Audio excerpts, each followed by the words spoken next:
can't help but start with the fact that I did not know what the daily word was today when I did this message, as I was working on this message. So you'll see why I'm telling you that in a minute. So in the Gospel of Matthew, chapter 6, verse 22, Jesus said, "The lamp of the body is the eye. If the eye is good, the whole body will be filled with light. But if the eye is bad, the whole body will be filled with darkness."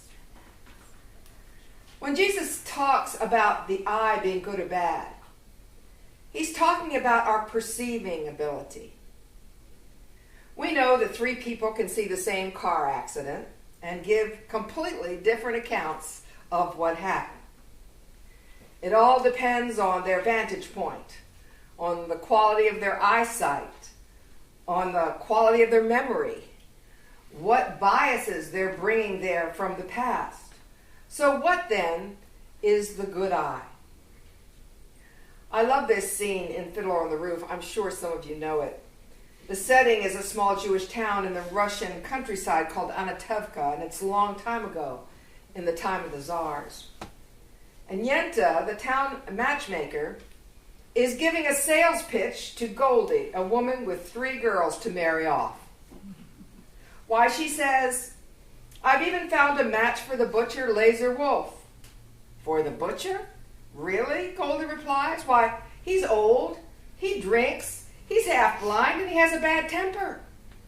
"Yes," Yenta says, "but he is also rich. And so I matched him with a homely girl from a poor family.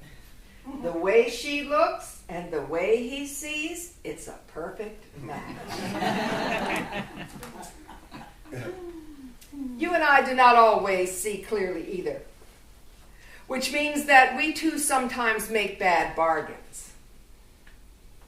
Sometimes we're blind to the motivations beneath our decisions and blind to the consequences of our actions. Sometimes we cannot see the good that is right in front of us. Sometimes we're like the old man who cried out to God that he was dying of thirst while standing knee-deep in fresh water. In the Gospel of Luke, chapter 19, there's a short passage in which Jesus is riding toward Jerusalem on his donkey, knowing that the time of his crucifixion is drawing near. And he stops at the top of a hill, and he looks down over the city, and he says through tears of grief, "O Jerusalem, if only you had recognized that which makes for peace. But now it is hidden from your eyes. And you will suffer many things because you did not recognize the time of your visitation from God." These words have always kind of haunted me. And I think how often I've gotten my priorities out of order.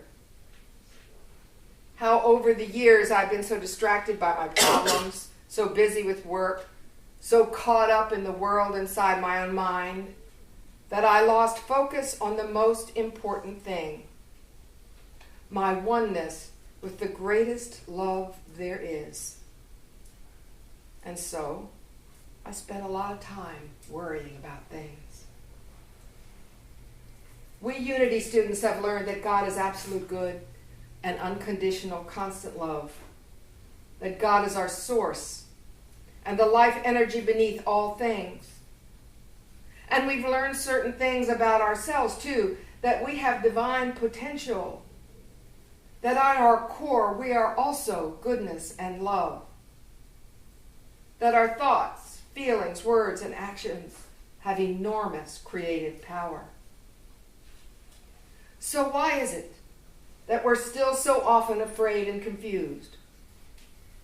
Why do we not trust God in all things? Why do we still sometimes feel like victims of circumstance? And why in the world are we so often careless with our thoughts, words, and actions? There can only be one reason. We go unconscious. We know the truth, but we forget. It's like we fall into a sort of dream state. But it's a lucid dream that feels very real at the time. And when we're in this unconscious state, we are truly blind. It's like we're groping around in an unfamiliar room in the dark, making everything we touch mean something that has every potential for being entirely wrong. Imagine picking up a cylindrical object in a dark room and saying, "Oh, it's round and it's got liquid in it. It must be a glass of clear drinking water. I think I'll take a good long drink." No. No. Well, isn't that what we're likely to do when we're feeling disconnected from the source of light?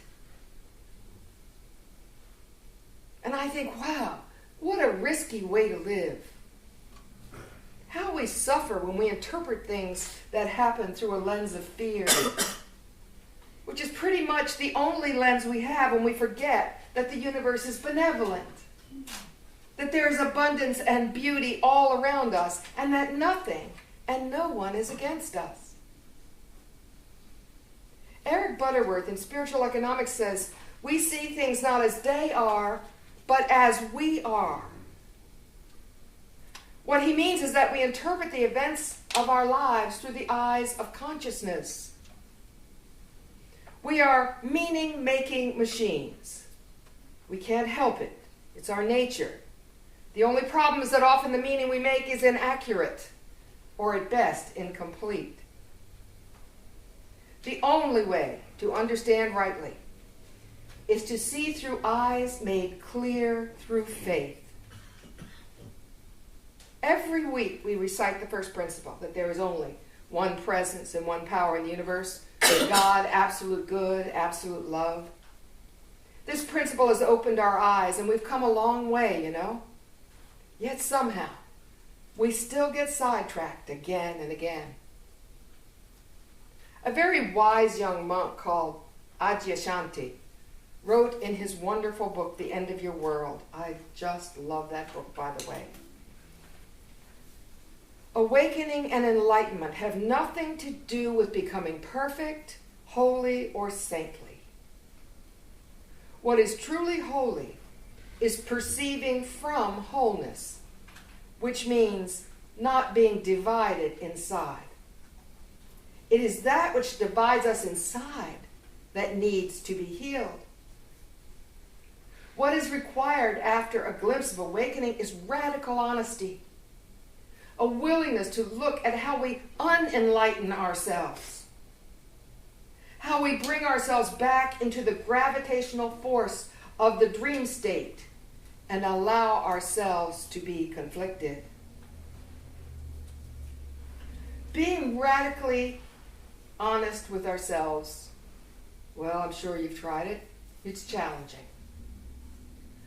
We gain a bit of intellectual understanding, and our egos tell us that we've arrived, that we've now got it, and that everything is now under control.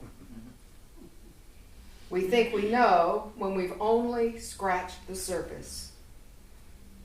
We really, really hope to get by without that irritating radical honesty thing, and so we continue to stagger around in the dark.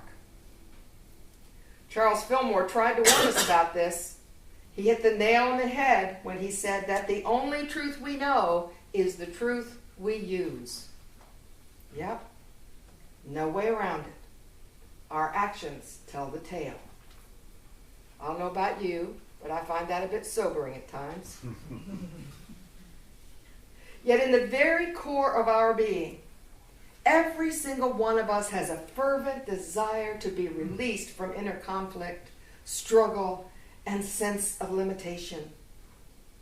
We want to be released from our fear and anger and ignorance and greed and every other sort of confinement, for that's what these emotional states are. They're prisons. But we stay stuck because it's also scary and painful to be radically honest with ourselves. It takes courage to recognize when we're blind and admit that we feel lost and uncertain, that we need help. Yet there's an even higher hurdle than those to jump.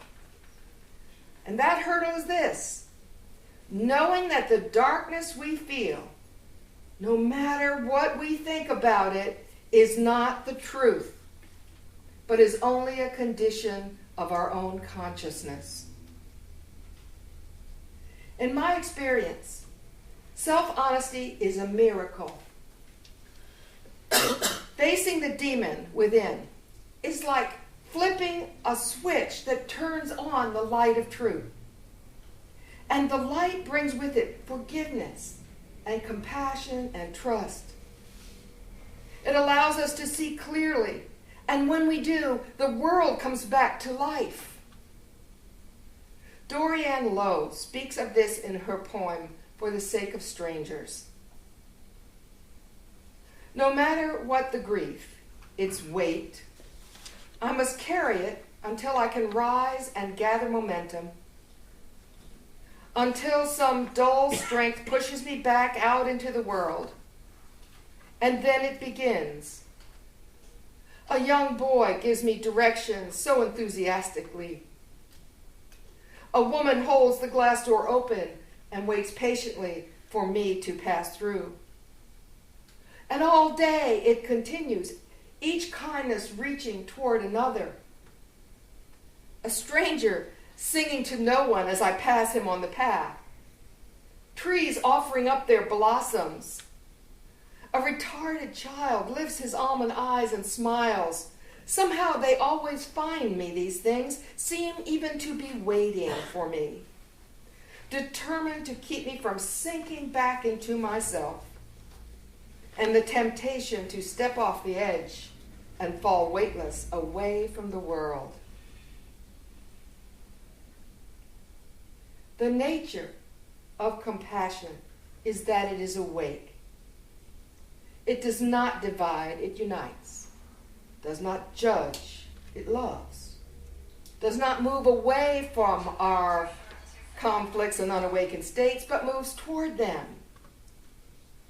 Doesn't move away from the contradictions in our thought patterns and behaviors. Doesn't move away from our addictive behaviors. Doesn't move away from our pain. It moves toward them all and embraces all. And in this embracing, our alienated parts are reunited, and we become not perfect, but whole.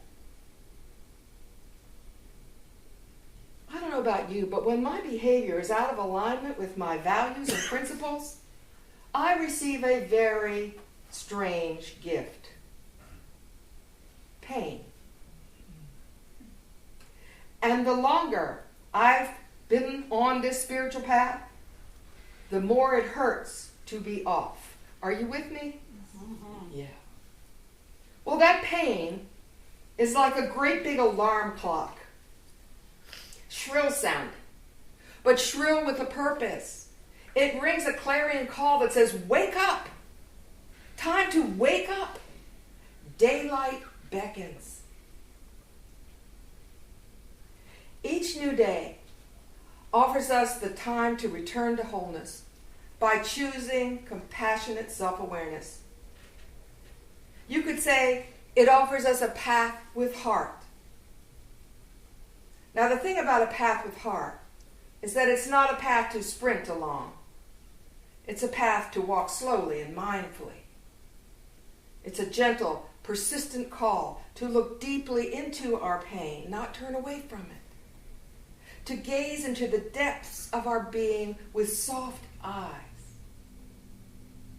And when we do, we find something miraculous. That in time the pain passes, yet we find ourselves somehow changed. Our masks have been washed away, and what remains is a person who is less defensive and more authentic. Now we are free to settle into our own skin and feel at home. No longer identified with the stories we tell, the stuff we have, the dramas we create, we can be witnesses to it all. We can observe our thoughts and feelings and actions with a sort of objectivity, watching as they swell and ebb. In fact, feeling them fully, but not swept away by them, and not ashamed of them, and not compelled to act them out. We don't need to beat ourselves up either, because the witness knows this stuff is just noise coming out of our conditioning, powerful enough to take us off track momentarily, but not the truth about us. As the awakened witness, we observe ourselves from the I am consciousness, the Christ consciousness, and from here we can wrap all those painful dramas in a blanket of acceptance and compassion. Sam Keene holds a PhD from Harvard Divinity School. He's written a wonderful book called Learning to Fly. And he shares in it the wisdom gained from the 4 years he spent learning to be a trapeze artist, an endeavor he took up at the age of 62. When asked why he would do such a foolhardy thing, he replied simply, "I always dreamed of flying." As a young boy, Sam and his brother Lawrence spent their happiest hours in the woods behind their Alabama home. They built tree houses and tried to fly by swinging on vines from tree to tree. But then disaster struck. Their father received a fantastic job offer from DuPont Corporation and took the boys off to live in an upscale urban neighborhood in Wilmington, Delaware. Sam was miserable in the city and grew into a rather morose teenager who barely graduated from high school.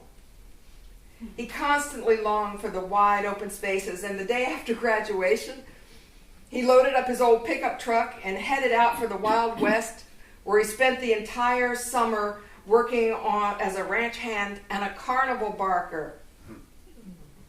But in the fall, he dutifully returned home to attend the small local college, mainly because he didn't know what else to do with his life.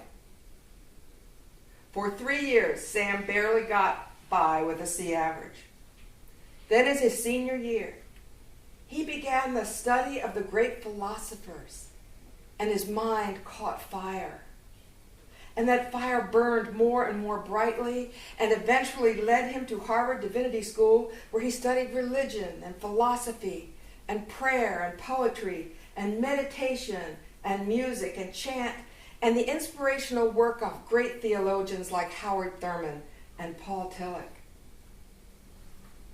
In Learning to Fly, Keene writes, "Although I did not understand it at the time, what appealed to me about the examined life was not very different from the lure of the trapeze.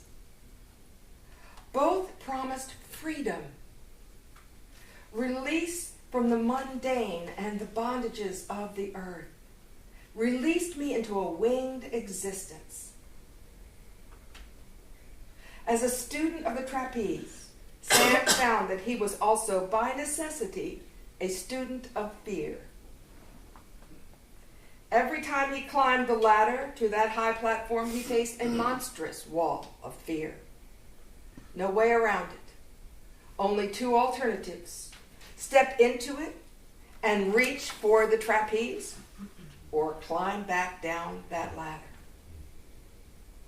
Step into fear or step away from it. Interesting. These are our alternatives too when we see something in ourselves that is painful to look at. And Sam Keene writes, "We learn to fly not by becoming fearless, but by the daily practice of courage." I love that. Philosophers and mystics have always known this.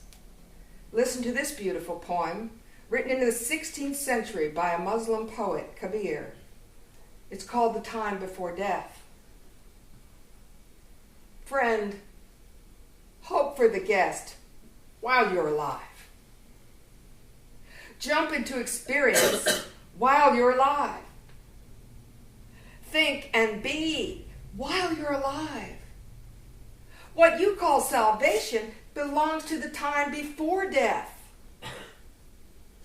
If you don't break your chains while you're alive, do you think the ghosts are going to do it after? The idea that the soul will resound with joy after the body rots, well, that is fantasy. What is found now is found then. If you find nothing now, you will simply end up with an apartment in the city of death. But if you make love with the divine now, if you find and fall in love with your true self now, you will live and die with a face of satisfied desire. So plunge into the truth. Get acquainted with the real teacher. Believe in the great sound of your own soul calling. It is the intensity of your longing for life that does the work. Inspiring, passionate, life-giving words, don't you think? So before we end up this morning, I want to give you a little assignment. It's a fun one, so don't worry, but it has a serious purpose. If we are going to learn to look at ourselves honestly, we're going to have to learn to see without judging. Otherwise, it just feels so dangerous that our ego will protect us by shielding us from the truth. So this week, let's start practicing simple observation. Here's the task: to simply see what we see without judging it or making up a story about it. For example, as a way to get started, sit down in your room or your office, and no matter what the condition of the space, simply write down what you see without judging it. Don't call it beautiful. Don't call it a wreck. Don't congratulate or condemn yourself for the quality of your housekeeping or the tasks that are unfinished. Just write down what you see. You'll no doubt notice that judgment can be a subtle thing. For example, there may be a vase of spring flowers in the room, and you just may want to write down beautiful flowers. But see, this is a judgment. Instead, write 6 yellow flowers in a vase with stems about 5 inches long, no leaves. See the difference? Why not give it a try? Find out what it feels like to see clearly without judgment. Perhaps you'll notice that without judgment, there is no fear. Without judgment, there is no fear. Now that's something worth the price of admission, I'd say, wouldn't you? God bless you all.